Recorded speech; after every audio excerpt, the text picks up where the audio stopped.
And here we are. Once again, another week went by. That just means it's time for another weekly market recap. Let's start out with the economic calendar for the week which is just concluded. Uh, Not a lot of highlights. I mean, the big thing of the week was, of course, Nvidia earnings, because now Nvidia is weighted like 6 point something percent in the S&P and the same amount of percentage more or less in the Nasdaq index. So it's quite it's quite a good chunk of the index. And now people are starting to say, so goes Nvidia, so goes the index. Is it true? Is it not? Well, I mean, it's a it's a huge component. It's one of the biggest mega caps. So of course there was a lot of attention on those earnings, and yeah, they went pretty well. I mean, was was cool. I mean, at the end of it, we are gonna look at it in a minute, just a little bit down the road. And then what we had was yeah, sure as any other Thursday, unemployment claims, which were particularly in line. Nothing really relevant there. If not, if you want to look at kind of, looking at the trend, still they are ticking up over a longer period of time, which is of course it's not the best, right? It just means that more people keep on staying on the unemployment line, and they need to draw, from the unemployment uh, claims benefits. I quite honestly I don't really remember the correct name for it.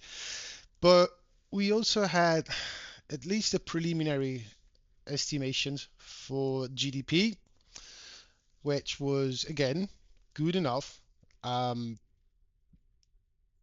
the quarter over quarter was above expectation and above the previous data release point. Same as for the index version of it.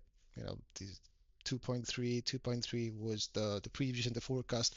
2.5% was the actual number. So again, seems like a positive number, but we are going to look at it under a different perspective later on to look at the point of interest might be, is GDP telling whole story here, because there might be something which is just grinding below it, but we're going to get to it later on.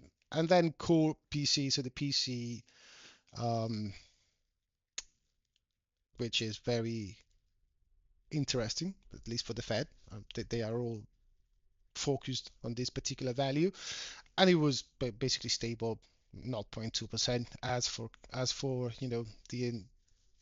the forecast. So again, when I look at the trend, yeah, of course it's coming down. It peaked in June 2021, and then was particularly stable, but overall the trend is still down. So still disinflation might be a bit slower than what many folks did anticipate, but that's where your debate in between transitory and not transitory uh, comes off of.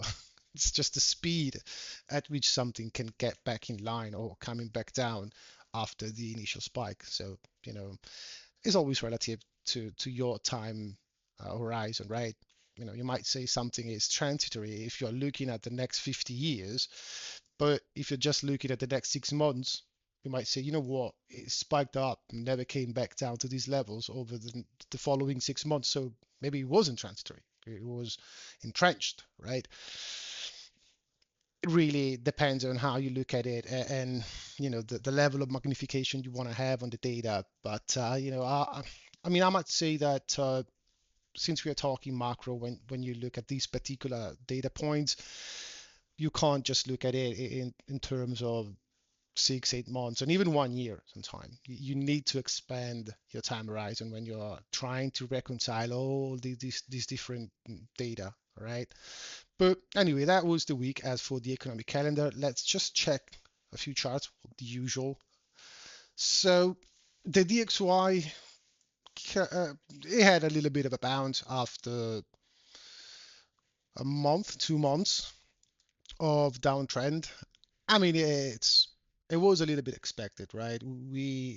Overall, we are again at the lows of the macro range, which was put in place back in March 2023. So I guess it's normal that you expect at least a little bit of a reaction here. Plus, I guess it's a little bit of a counter sentiment type of movement.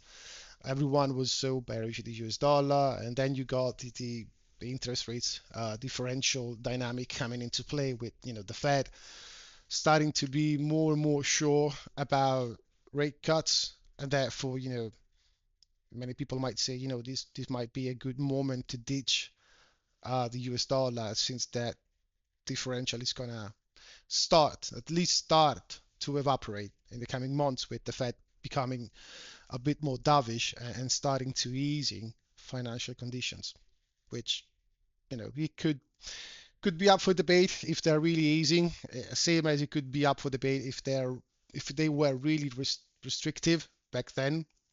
But that's a whole different topic and it's too long of a conversation for now.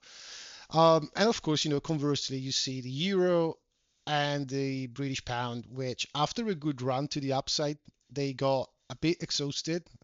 The euro, especially on this last run up, and now it's drawing back a little bit. Same for the pound; it was lagging a little bit behind the euro, and now it put in a little bit of an apex, a little bit of a top.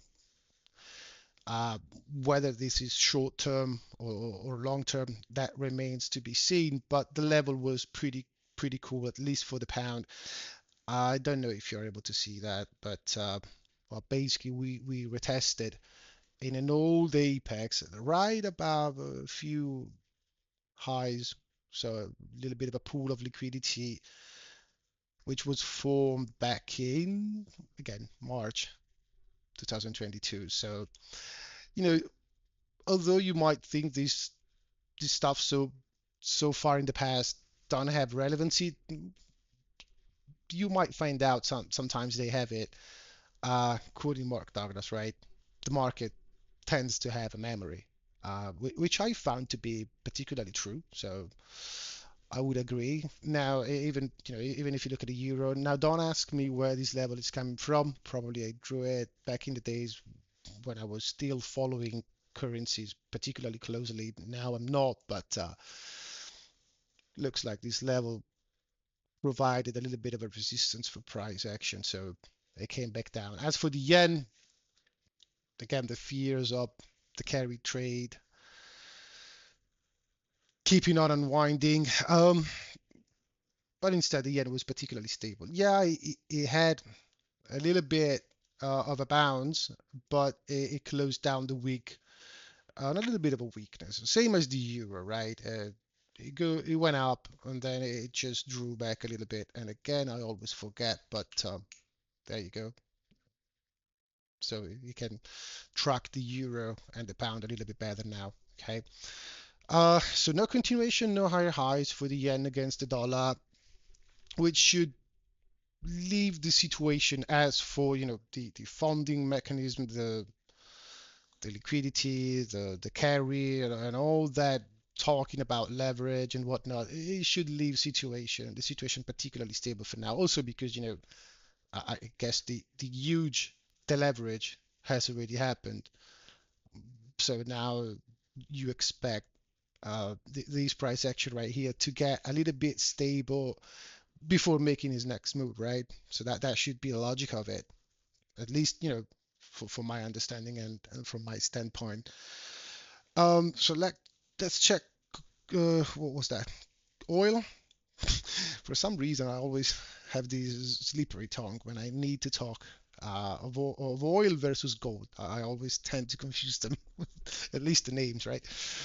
Uh, Guess I'm just stupid. But let's look at oil, and we see that although we closed down the previous week with a little bit of a bounce unfolding itself, the bounce was extended getting into Monday, and we traded back into this gap. It's not particularly evident as you might see in this one and this one. These are officially and very apparent price inefficiencies, gap imbalances. You call them what you want. In here, it was a little bit different, I guess. There was, the open of this candle and the open of the following candle, which basically gapped down and just went down. We retested the same area and we rejected. It wasn't a sharp rejection because, as you can see, you got the initial rejection, price came back up into it, and then it, on a Friday, it finally collapsed a little bit more, and it ended up closing the week below the weekly open. So that was the Monday open, a little bit of a slow redistribution phase throughout the week, and we closed on. I know these are not new lows, all things considered, right? But if you start to look at it, in these terms, on a weekly time frame, maybe that takes out, uh, it shapes up a little bit differently, right? You you would categorize these weekly candle as a bearish one, maybe a continuation one, but I don't think, same as last week, I don't think we're gonna get immediate and sharp continuation to the downside. I think, if anything, oil might be a little bit sloppy now. Maybe still downside oriented, but a bit more choppy than what it was before in these sharp moves to the downside. So just bear it in mind.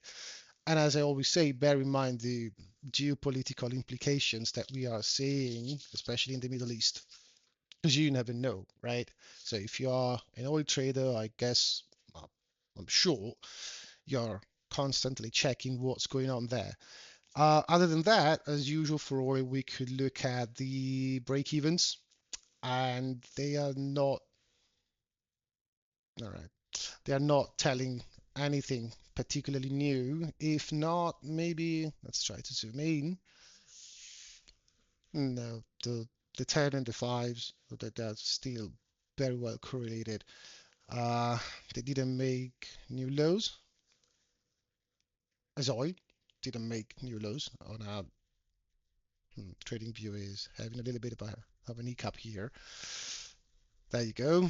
I guess I have too many tabs open, especially in the Chrome window that I got on the other screen. Might be that. So no new lows on the daily time frame for oil, no new lows on the daily time frame for the break even. So oil still, as usual, slightly bearish oriented, but still kind of on the side that it's not going to be a sharp move one way or the other, unless again some exogenous event in the Middle East, especially.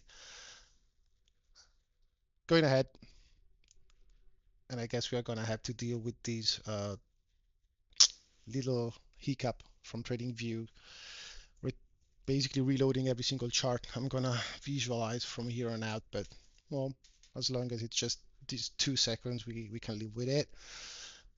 Gold still grinding higher, but I don't. I mean, again, so that is not to say I'm completely shifting around my stand on gold. I'm still particularly bullish on it. It's just slowing down a little bit. You've seen in the past, especially the recent past, that the sharp moves to the upside were particularly violent, right? Particularly defined. And then you have a very, you know, on the other side of the coin, you had a very sharp pullback, and price was immediately reacting. So we got that this last time, last Friday, and then this week it was, I don't, you might call it a little bit hesitant, maybe. So who knows? It might be, obviously at a point you expect a move to go exhausted, right? And it just has to be, right? Nothing goes up forever and nothing goes up or down in a straight line. So even a period of consolidation at a point might be due, like you've seen in here, or before you have seen it in here, before the huge run up in the beginning of 2024. So be be a little bit more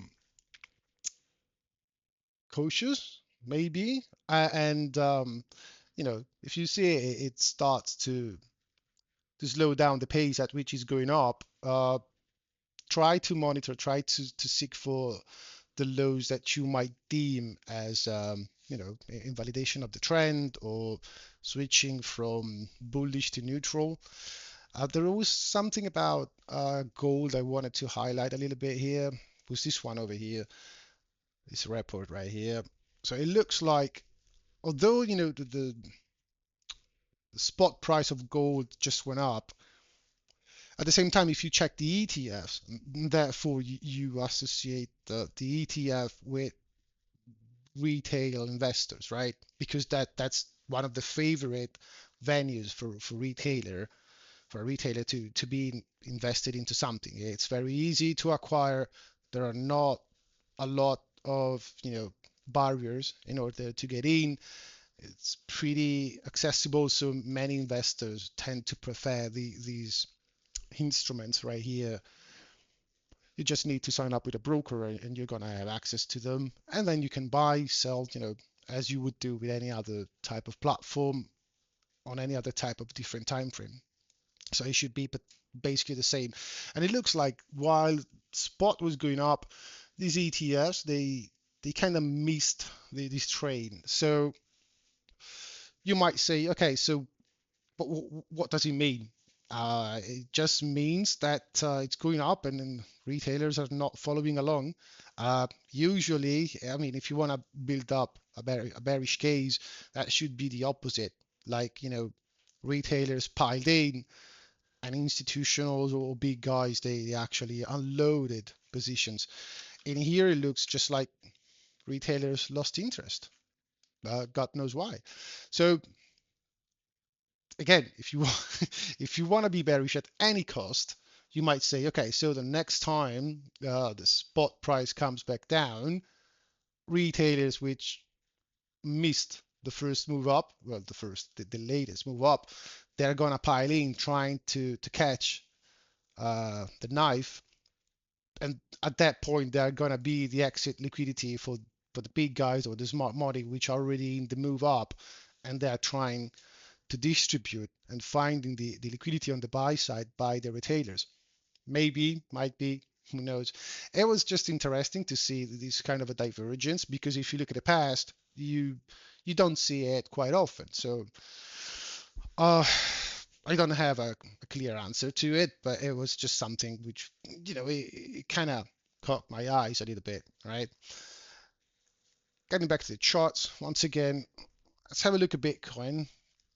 Um, you might notice these red circle at the bottom of the screen, because I was having a little bit of, don't want to call a brainstorm. It was just sharing ideas and charts, and I was looking at this gray area right here, where you've seen it in the past throughout the bear market. It was resistance, resistance, and even when the bear market was already, turned around, the initial retest in this area was rejected massively. So again, resistance. Then, Bitcoin finally broke through. It went for a massive run up.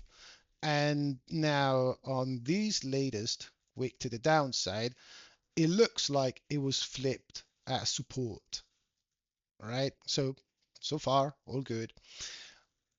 And then from here, you expect a pretty decent reaction, right? Which, to be fair, had it, right? As you can see, had it. And it was looking like the order flow was set up to the upside. The top in the area, the flip is confirmed, price goes up, gets into this area, which we looked at in previous videos, was initially rejected, it reaccumulated, and it was picked up again. If found, got a bid in this pocket right here, came back up, and from here on out you can see in the circles that every time price was weakening down in one of these uh, bases, shelves, whatever you want to define them, price was picked up and pushed higher, right? Up until the point we got into here, which, to be fair, it was, it was a logical area to expect resistance. That there's no doubt about it. But now, if it has to follow this current bullish order flow right here, you would expect these area or maybe a slightly below it if you want to pick the point of release, but at least these areas should be support. While instead it just cut through it like butter, and then 2 days later it actually came back up into it, retested it, and now it looks like it confirmed it as a flip of a support or expected support. The thing is that now if it starts to draw back, and especially if it draws back, if it bleed down particularly slowly, like drifting into it, right, grinding into it, and this area was already tapped into once, uh, things start to get a bit shady for the bulls, I guess. Now I'm not saying, again, I'm not saying this is the end and it's gonna crash straight down to 20k, 15k, 10k. No, I'm just saying, short term, it doesn't look particularly cool up until the point we can trade and maintain back above this area right here, right? And at that point, of course, you still have this one as a potential resistance, which was, a rejection point before, and so on and so forth. But since we're looking at this price action once a week, you need to bear in mind that these type of analysis is very short term. It's going to be good for the next 5 6 days, and then continuously you have to reassess it because you have new prices informations. So again, at the current moment in time, I think this is weak. I don't like it. I mean, I wouldn't sit on the bid right here. Yeah, you might see it coming back down and having a little bit of a bounce once more, but I wouldn't I wouldn't put on risk at this level right here without further confirmation of price really showing intent to go higher, right? So that that's my current stand on Bitcoin. That doesn't mean that overall in the grand scheme of things, this gray area could hold an additional retesting to it because at the end of the day it was resistance 1 2 3 times, has now been flipped and confirmed as support. But if it was resistance 3 times, why couldn't it be support 2 times at least? So I think up until the point we are in this massive consolidation right here, as weak as it might look, the the bear market, so to speak, in my opinion, it wouldn't start up until the point we can crack below the mid 40s and even potentially the 40, 40k. I think it's very hard, especially if you start to look around. If you look at other risk-on assets like stocks, right? It's very hard to be bearish overall. But even in a market or in markets which are overall trending to the upside, you're always gonna get uh, your leaders and your laggers. So just bear in mind the relative strength in between different asset classes, right? Checking yields, if we get to see that, there you go. They had a little bit of a bounce, especially the long end, the 30 years, the 10s, while the twos, they seem particularly weak, which, conversely is reflected in the bonds.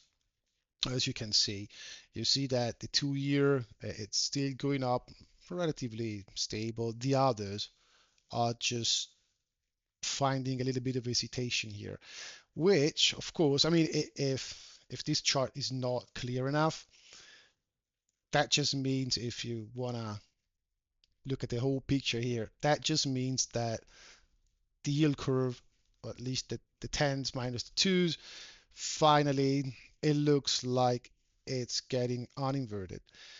Now again, I've been through this conversation before. Just because you see the curve uninverting for a brief moment, that's not a said and done deal.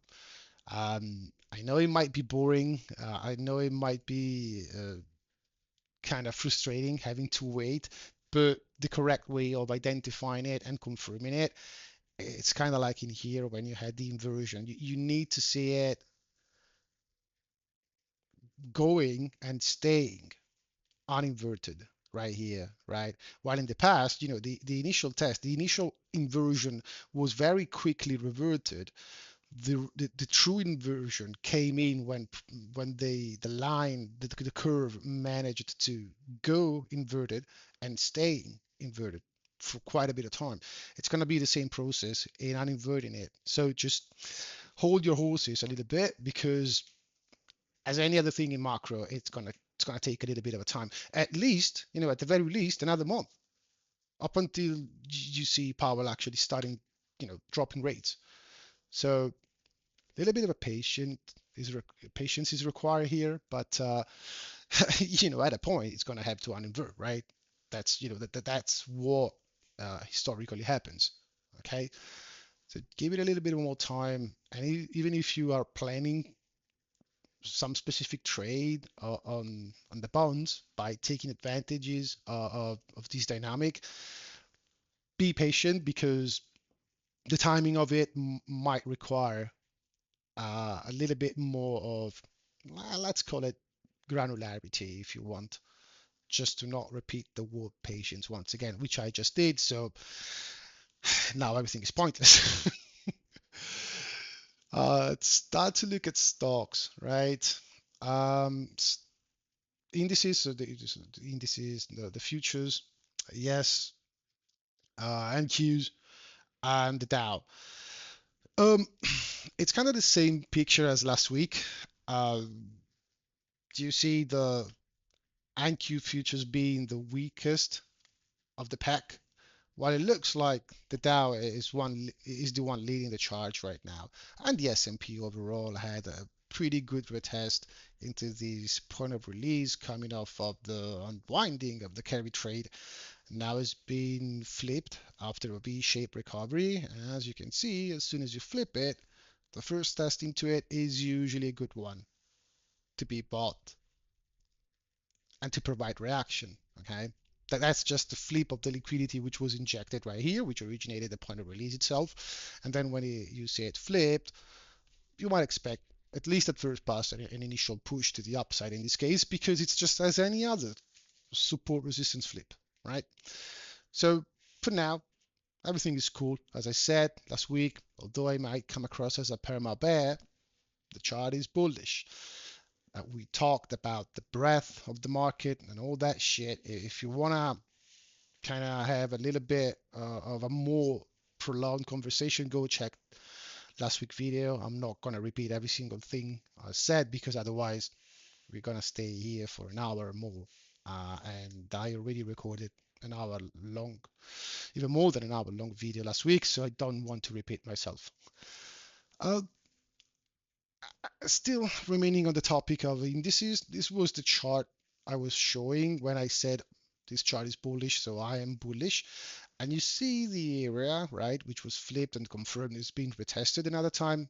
And again, same might go for Bitcoin, right? If you look at the level, it can be tested twice, right? That, nothing, nobody says it cannot happen. So again, it looks like it's still maintaining this bullish posture up until the point you don't see it really coming back down, crashing below these levels, and maybe retest these area once again and being confirmed as a rejection to the downside. But again, for now, to me, it still looks cool. It's good for some more upside, I would say. I know September historically is not a good month for the stock market if you look at the seasonality of it. But if you want to have a little bit of a broader type of a picture, you might say, even if you look at the ETFs, you might say, you know what, uh, up until the point we can grind into the current all-time highs, this is still good.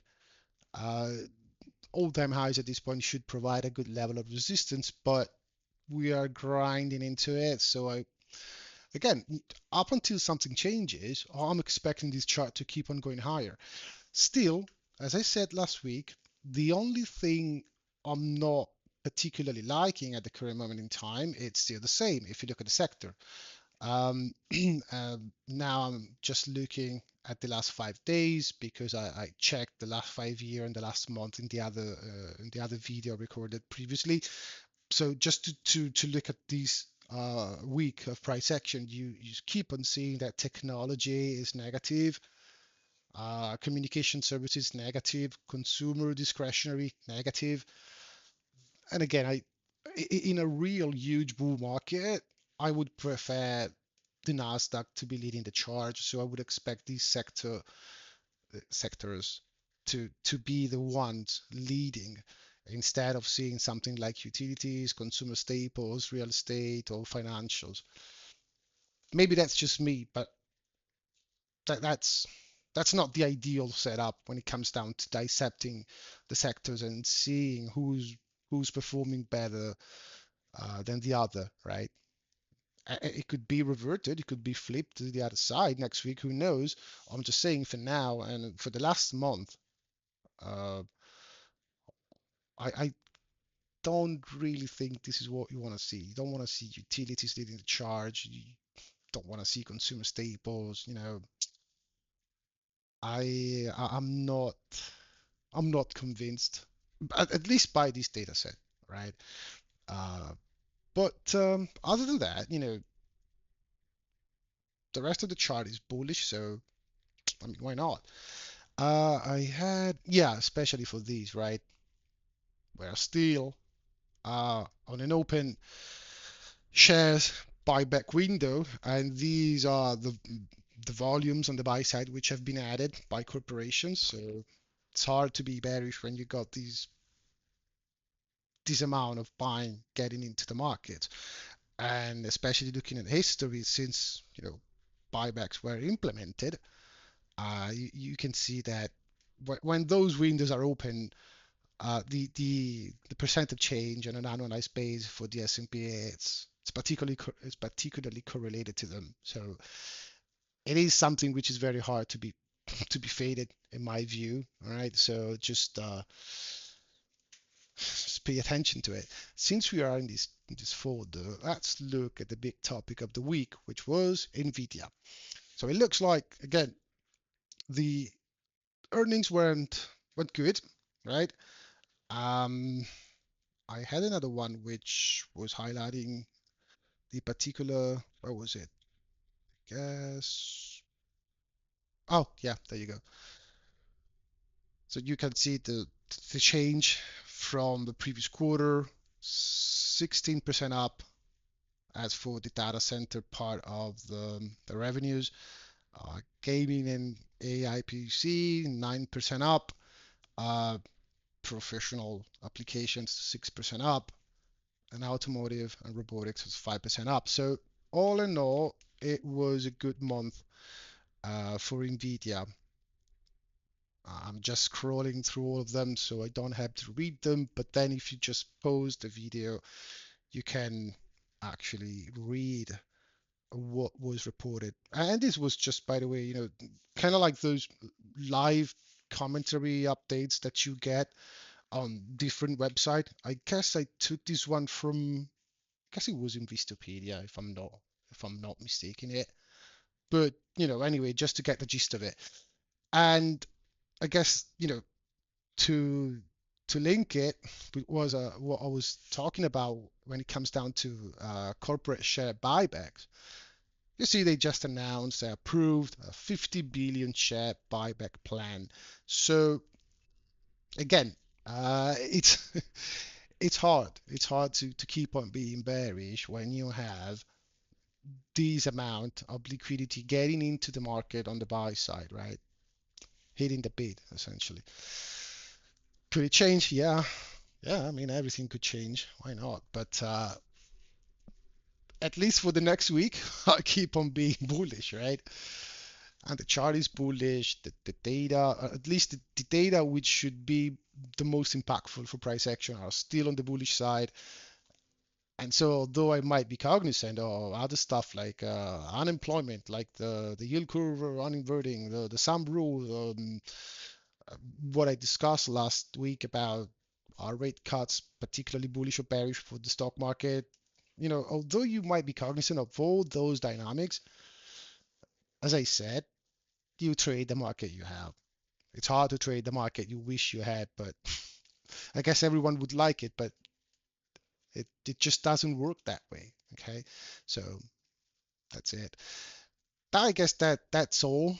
As for the charts, I'm not gonna go diving into a lot of charts, macro data, because uh, beyond these points, there wasn't really anything substantial, and I wanted to keep it on the shorter side because I we had a little bit of a coming back of the warm, the good weather, so I'd much prefer to spend time in the garden, in the swimming pool, or just doing something else. But as Albania reminded me 1 month ago, more or less, I just needed to show up and show up some consistency. So, let's just close it down with these. Since, we had, as shown in the calendar, again, if we can, yeah, the GDP preliminary quarter over quarter and the index, just close it down with these. Looking at GDP, which of course is going up, right? And it looks like projection up to 3%, which is huge. I guess it's huge. I know it sounds not enough, but it's huge for an economy like the US. 3%, because last week we were talking about uh, the Fed, the actual Fed projecting next 10 years of GDP around 2%. So, and let's have a look at what could be a better indicator as for future economic growth compared to GDP, which is GDI. All right. Now, I don't think I've published it on the channel. I think it's still not in the list or maybe private. But some folks might remember that huge free roll talk I had about oil. And in that one, I was talking about GDP and GDY. Now, as you can read in here, there are two formulas which are expressing two different metrics. So, you know, in a nutshell, the GDP measures consumption, while GDI overall and broadly measures income. And as you can see from the different factors into the final result and the value of the indicator, right? So GDI, you got the wages, profits, interest income, rental home, right? While in the other one, the GDP, you got consumption, investment, of course, government spending, and yeah, I mean, these are the main differences. I guess even by the simple logic of it, right? If one represents consumption and the other represents income, sure, the two must be tied, right? Because, I mean, it is true, I cannot spend what I didn't earn unless I go into debt, but normally I couldn't spend what I didn't earn. So if I don't have an income, if I don't have a job, a payroll, a salary, a wage, I am not able to have spending capabilities. But my spending, the money I spend, are an income for someone else, and it goes in cycle, right? It goes in a cycle. It's just a continuous loop, right? I spend something, so anyone, another one can earn something, and then he can spend what you earn from me to someone else. So his spending now is another man income, and it goes on and on and on and on. But it looks like, standing by a few researches that have been done. First of all, if you look at the real GDP quarter over quarter, right, it looks like since March 2023, it started to go on a downtrend. So that's the first point of interest. And by the way, thanks, thanks Jeff for the charts. I keep on growing from Jeff continuously. That there is a lot of stuff the guy is putting up, which are particularly good in my view, right? Then what you look at is, if you look at the US real GDI instead, what you can see is, first of all, it's now contracting a little bit, and it tends, well, to lead more often than not GDP. there might be another chart which explains it even better. Yeah, this one basically, right? Now this is an example taken out from the 2008 crisis, right? So you see real GDI, it's the first one starting to diverge and starts to go down, and then GDP after a few months, it just catches up with it to the downside. So when the two diverge, usually GDP tend to get in line with GDI. So again, might be another one of those leading indicator, if you wish, still something to be considered. If you don't want to just stop at the face value of the data, therefore GDP is good, so all is good. The economy is really ramping right now. It's red hot. Mm, might be for a few months uh, ahead of time. I mean, in the future, but what if then it goes as any other time, where the lagger gets in line with with the leader, right? So yeah, that was just another thing I was looking at it, and it goes, that was for the USA, but even if you look at Europe, basically, you kind of see the same thing, right? Mostly what you see is that although you've seen what was deemed as a recovery in the economy, we are below par. We are below trend. If you look at a trend which was established, since the late 90s, early 2000s. So all this stimulus, all this money which has been put in by governments, that is just a sugar rush.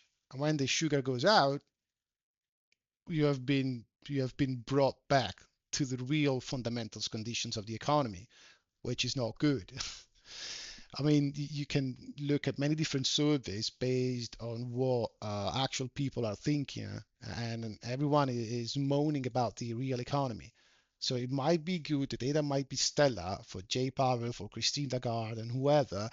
But if you ask the man, to the man of the streets, he's gonna tell you it's not so rosy. So take off your rosy and rainbow glasses, because it's not like that out there in the streets, in the real world, right? If you just came out of your ivory tower like that, you might be able to see it. And again, this is another chart, and it shows the relationship in between GDP and GDI and what happens where you have massive discrepancies in them, right? So what was that? Oh, look at that, 2021, and then 2007, 2008. Not cool. And here we are now. So I mean, I don't know. Again, it's just always the same thing. It's the same curves going over and over. The chart is bullish, and you trade the market you have. The risks are there, and you should always be cognizant of that, or of those, because there are many, right? And just as things were not complicated enough, all these data you can look at, all these situations, all these issues, at the very end of it, what's gonna make the market crashing? It might be not that. I mean, the catalyst might not be that, because usually the catalyst is always an exogenous event that the market it's not seeing coming. Therefore, the market had to quickly being repriced and adjusted to where that unknown up until the day prior, an exogenous event are setting the bar right now.